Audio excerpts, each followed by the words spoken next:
Well, here is Steve Schmidt on Nicole Wallace's. Nicole Wallace is interesting in this clip. And just in fairness to the critics of an independent run, the 2016 election was decided by a razor-thin margin, and the third-party candidates could have done just what they're afraid they did, siphoned off enough votes to tip the election. Well, let's look at what Howard Schultz has said that has set off this frenzy. He said that I'm seriously considering running for president. It's the right of every American. Hold on, pause it for 1 second. And I want to go back. But Steve Schmidt, he's getting so much money that he feels completely comfortable, like totally dressing down now. Did you notice that? Like every time he's been on MSNBC for he's worn a tie, and now he's going out there like I've got to hit. I feel like he was the type of guy who would go on Bill Maher and wear some type of poor fitted This suit. is that to me is a sign of how much money he's making off of this. That has set off this frenzy. He said that I'm seriously considering running for president. It's the right of every American, should they choose to do so. And if I do so, I'll do it as a centrist independent candidate. He also has said he will not be a spoiler in the race. He has also said he views it as an urgent national imperative to remove this morally unfit president from office. He believes that. He's not Jill Stein. He's not Ross Perot. He's not Ralph Nader. What he said is he wants to have a conversation with the American people to see if perhaps the hour of disruption may be at hand for our utterly broken political system.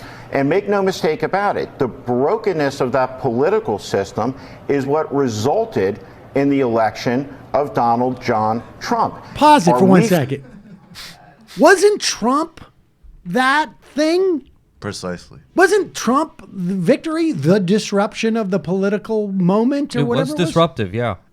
I'll say that, yeah. In many respects, innovative. And it reflected the actual center more, which is socially more to the right and economically populist if you poll it.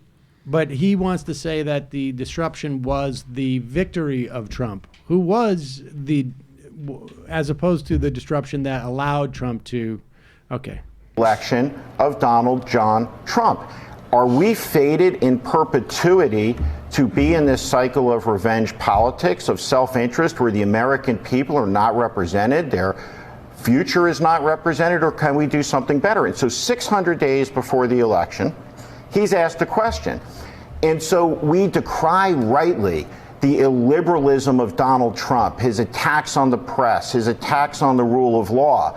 But what about the illiberalism of people who claim to oppose Trump, who shout down people from the public square? It seems that for some, the progressive utopia that is on the horizon is one that will not come about by persuasion, but by imposition. Because you better dare not speak out of line, out of turn, no deviation, or you are shouted down. And by the way, the people who are doing the shouting almost universally are the same people who said, all right, pause. I want to go back. He's some asshole. He's just some asshole. Who the fuck are you to show up and say, I'm just asking the question of should I run for president? I don't care. I don't have to answer that. No. But it's also sort of the idea that this guy's been shouted off the national stage. If you were to take the total sum of the airtime or the public exposure that 99% of the country who are even remotely interested in the idea of politics and somehow quantify that, he would have blown that figure away in the first 24 hours that he decided he's thinking about running. This is the IDW principle. Exactly. If you criticize me, that is the suppression. The deplatforming is any response to anything I've said that's negative on all of the endless platforms I've been given. So, I mean, and what's also funny is like the person who literally shouted him down was a citizen who went to Barnes & Noble in Union Square to beg this asshole to not help Trump get reelected. But here is the best part of this, it seems to me, who they're villainizing. And this is what I find like even the most despicable thing that they're doing. Because we now know from a story, I guess it was in Politico, Washington Post, that the advisors have admitted well, what we realize we really have to do is knock whoever the Democratic candidate is out of the box and make Howard I can't even say it without laughing. Howard Schultz more palatable to 51% of the country than any Democratic candidate. But look at, they're getting a little scorched earthy here, or at least attempting to, by who they're blaming. Listen to this. Trump, who shout down people from the public square. It seems that for some, the progressive utopia that is on the horizon is one that will not come about by persuasion, but by imposition, because you better dare not speak out of line, out of turn, no deviation, or you are shouted down. And by the way, the people who are doing the shouting almost universally are the same people who said Joe Biden shouldn't run because it was Hillary Clinton's turn. And they're the same people who put their thumb on the scale for Hillary Clinton against Bernie Sanders because he couldn't win. And they guaranteed us that Donald Trump would never be elected. You're on TV. You can't complain about being shouted down when you're shouting at me from television. But can you believe that he's bringing up the rigging? That Bernie was rigged, He's and trying that to tap Clinton into people generalized bullshit pseudo-populism, so it makes it actually even more like Trump. So right now we have, I'm a billionaire who knows nothing, and you should vote for me because I'm rich and we live in it's capitalism, so I'll just do stuff good. Yeah. And then the rest of it is, and then there's this generalized thing that you should never concentrate on anything to do with the economic elites, obviously, or the actual system that's screwing you. But there is this sort of broad riggedness that I'm opposed to. Vote for me now. Well, but they're going. It literally is the same. That He's is Trump specifically without saying the flair. it was That's the amazing. Clinton people who delivered Trump. I mean, it's fascinating that he's. Those are the people that he's isolating. It's like when in fact, anti-corruption politics, they're the though. most. It can float everywhere if you don't hook it to an analysis. But it's almost like either Steve Schmidt is purposely tanking it, or they're that deluded where they think like the Sanders folk are going to be the ones who turn, or they who don't gather care around. Because Yeah, Right. I think it's safe to say they really don't care. This is impressive because they could be making both Burton and Schmidt could have made like fuck you money with this. Right? Like so we're jealous. signing a pay or play contract. You can fire us in a month, but you got to pay us for the next 12 months, and it's $1 million each or something. And for him, I mean, I'd buy that. I'm just picturing meetings where Burton and Schmidt are like looking at their iPhones, like coordinating like babysitting plans or something, and occasionally looking up to be like, bring America back. Yup, that's exactly it. It's a moment of disruption. Innovation. What was Burton's line? I can't remember. it's Burton's the line courage was, of You need to our risk imagine- the imagination of a new kind of possibility. That's actually how they open the Chapo book. It really is a win-win for these schools, right? Because if Trump wins again, they're not going to be the ones who suffer. They're actually going to be better off financially under Trump than under a left-wing president like Bernie. And if he doesn't win, they'll still pocket all the money. So good for them. But ultimately, I think we're all everyone's been hyperventilating about this Schultz thing and exaggerating the actual impact of this. I mean, you want to use this as an opportunity, like AOC did, to point out the basic inequality in society, that just because you're very, very wealthy, you get to change the discussion and you get to have everyone talk about you being president, and you just seem like someone who could be president as opposed to, say, one of the baristas who works in one of his coffee shops. But the election's 21 months away. The filing deadlines are like 16 months away. There could be 5 other adventurous billionaires running for office. I'm sure a lot of them are thinking about it. I know for at least several years now, people have been talking about like Mark Cuban or The Rock or Right. something, or one of these silly season Cuban type should things. shake on Trump in a Republican primary. The country needs it. Go do it, Mark. Yeah. And the Go thing, spend a lot of money on that. And the thing is, everyone is obsessed and nauseated by the Schultz thing because they are that is just the lingering anxiety from 2016 of a spoiler, preventing a Democratic victory, allowing Trump to be elected on a national scale, which says to me that okay, these people just didn't internalize the lessons of 2016, or they don't have a heuristic to explain why that happened. So they're still just kind of, that tank is pretty much empty, and they're just making shit up at this point. I do think that there is value to someone like maybe a Warren and certainly a Sanders in making the idea of a third-party billionaire candidate super, super toxic right now, right? Because now it is making it generically toxic, as opposed to the greater than zero chance that if Bernie Sanders, as opposed to really any other possible Democratic nominee, is the nominee, that a Howard Schultz comes in, and there is enough people in the Democratic Party who are, scared of a socialist, and you get Bill Kristol and Anna Navarro, and then all of a sudden you think maybe we could win a couple of states. He's a very classy guy. I mean, again, this is all so far away, so this is all playing fantasy football. But I would rather.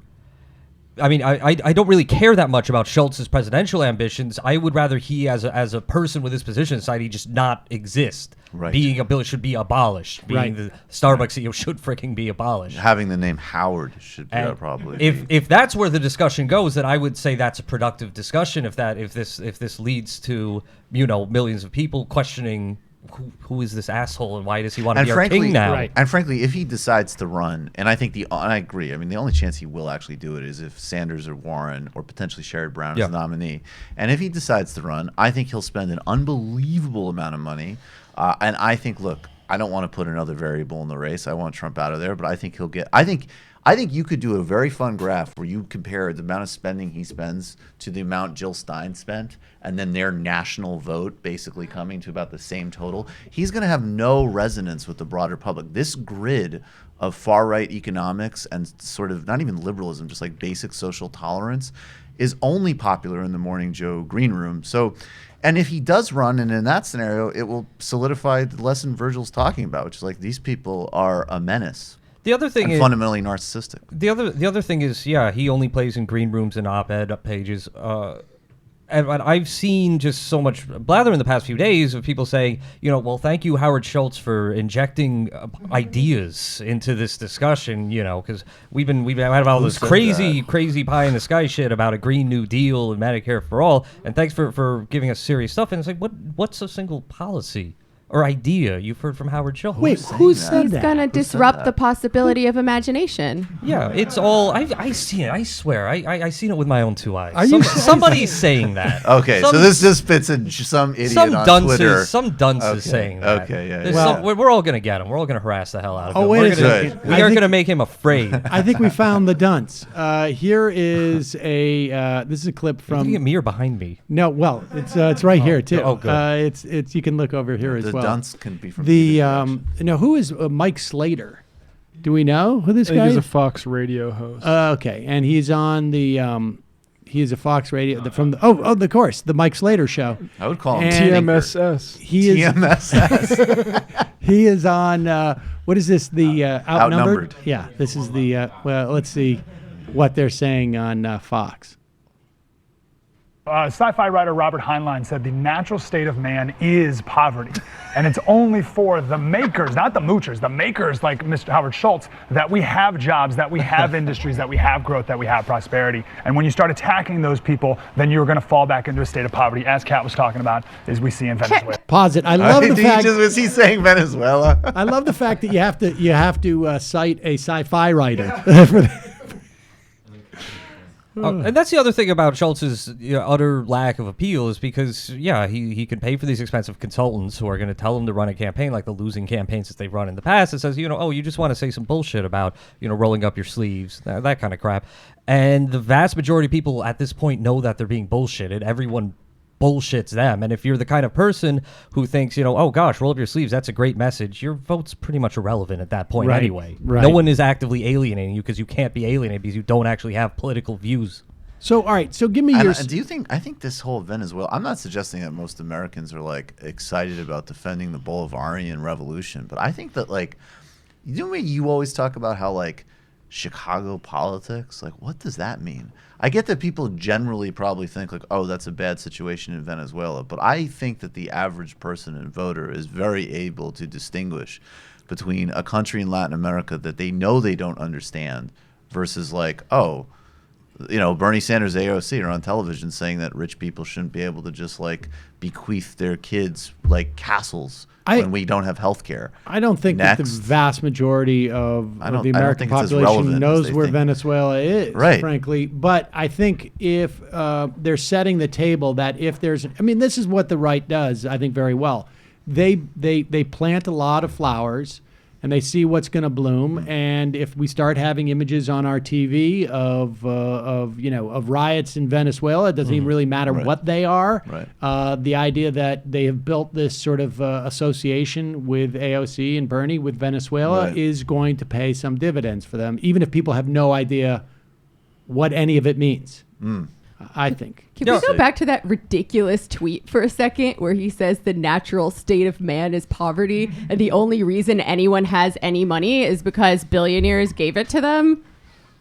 Like, how ahistorical is that? Well, it's like everything icorical.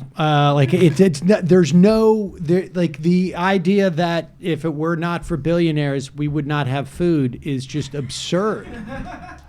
Like, how does he think things are produced? And how does he think things were produced before capitalism? He's they weren't. It's a sci-fi writer. Maybe in the future. Maybe in the future.